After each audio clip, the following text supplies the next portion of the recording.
हुँ। नंदा जी, कांग्रेस में जो फेरबदल हुआ है, जहाँ पे प्रदेश अध्यक्ष द्रौपदी मुर्मू बनाए हैं और साथ ही साथ जो कार्यकारी भी जो अध्यक्ष बनाए हैं, पूरी प्रक्रिया को किस तरह से देखते हैं आपको? क्योंकि अभी चुनावी वर्ष भी है और इस तरह की चीज़ें एकदम से होना, क्या लगता है? पहले तो जितने भी कांग्रेस के पदाधिकारी बने हुए हमारी तरफ से उनको शुभकामनाएं।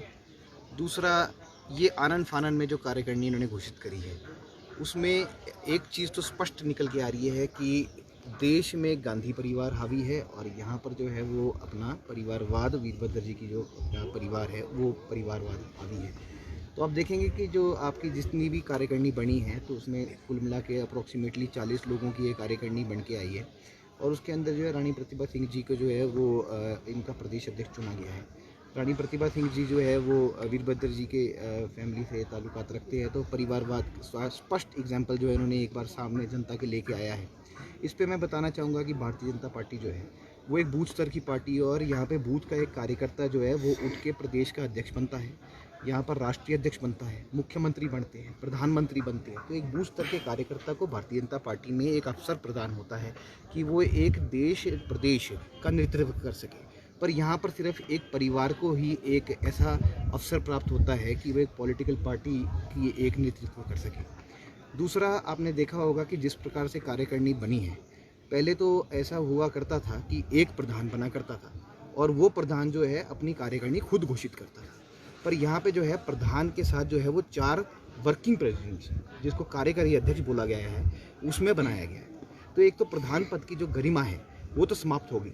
अब प्रधान जो है क्या निर्णय लेगा, किस प्रकार से लेगा। अब 4 के साथ अतिरिक्त 4 प्रधान, तो आप निर्णय सोचिए कि एक प्रधान लेगा या 5 प्रधान लेंगे।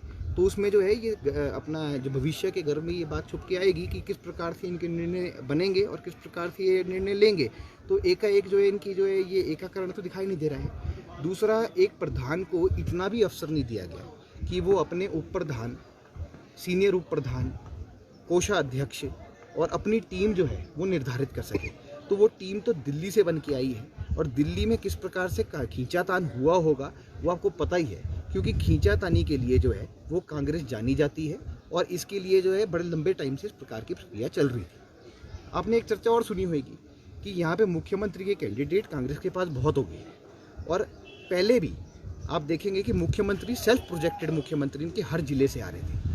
तो कुछ लोगों को प्रधान के लिए बोला भी गया कि आप प्रधान बनना चाहेंगे, पर उन्होंने बोला नहीं, हम मुख्यमंत्री की कैंडिडेट हैं। तो आप देखेंगे हर जिले से जो है कोई ना कोई मुख्यमंत्री है। सुखविंदर सिंह सुक्खू जी इनके सीनियर लीडर हैं, वो अपने आप में मुख्यमंत्री बनना चाहते हैं। मुकेश अग्निहोत्री जी मुख्यमंत्री बनना चाहते हैं, राजेंद्र राणा जी मुख्यमंत्री बनना चाहते हैं, विनय कुमार जी मुख्यमंत्री बनना चाहते हैं, सुधीर शर्मा जी मुख्यमंत्री बनना चाहते हैं। ऐसी अनगिनत सूची जो है कांग्रेस के पास है। तो इनका एक नेतृत्व तो है ही नहीं। तो नेतृत्वहीन कांग्रेस और नेतृत्वहीन प्रदेश को ये बनाना चाहते हैं, जो हम होने नहीं देंगे। भारतीय जनता पार्टी धरातल पर काम करने वाली पार्टी है। ये अपना प्रदेश में जिस प्रकार की जनहित योजनाएं मुख्यमंत्री जयराम ठाकुर जी के नेतृत्व में लाए हैं, उससे जो है वो अति सुंदर प्रदेश का जो विकास चल रहा है और धरातल पे काम हो रहा है।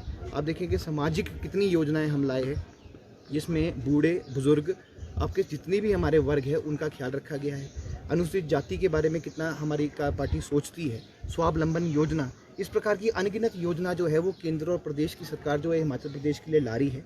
और अभी जो हमारी ये पर्वत योजना है उसके अंदर भी कितने हमारे जो है ये हमारे ट्रैम्स बन रही है, जिससे हमारी जनता को ये सुविधा प्राप्त होगी। तो इस प्रकार से जनता को पता है कि कौन से सिक्के में कितना दम है। तो भारतीय जनता पार्टी के सिक्के में दम है और फिर से भारतीय जनता पार्टी अपना सिक्का जमाएगी। लेकिन सर कांग्रेस का तो जिस तरह से 4 कार्यकारी अध्यक्ष बनाए गए, वाइस प्रेसिडेंट की पद उतारी गई, कहीं ना कहीं कांग्रेस में ये डर है कि जिस तरह से आम आदमी पार्टी में इनके नेता जा रहे हैं या जाने की चर्चाएं हो रही है, उस वजह से उनको खुश करने के लिए इस तरह का नियोग किया हो। देखिए, सूचना इनके पास थी और इनके कई नेता जो थे वो भारतीय जनता पार्टी और आम आदमी पार्टी के संपर्क में लगातार बन के थे। इसलिए आनन फानन में ये कार्यकारिणी की घोषणा की गई है, जिसमें इन्होंने जितने भी लोग जो है वो कांग्रेस से भागने वाले थे उनको जो है ये बचाया गया है और अपने कुनबे को जो है एक सूत्र में परो के रखा हुआ है।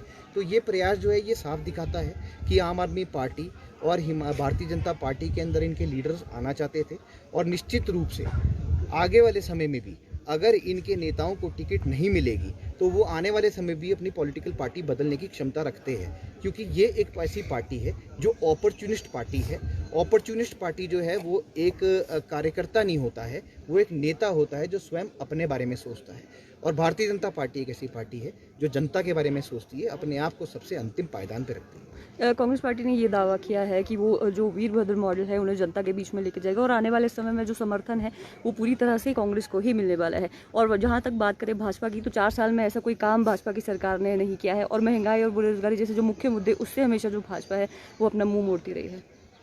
ऐसा कि भारतीय जनता पार्टी ने काम किया है और जनता को दिख रहा है। मैंने अभी भी योजनाओं का जिक्र किया है।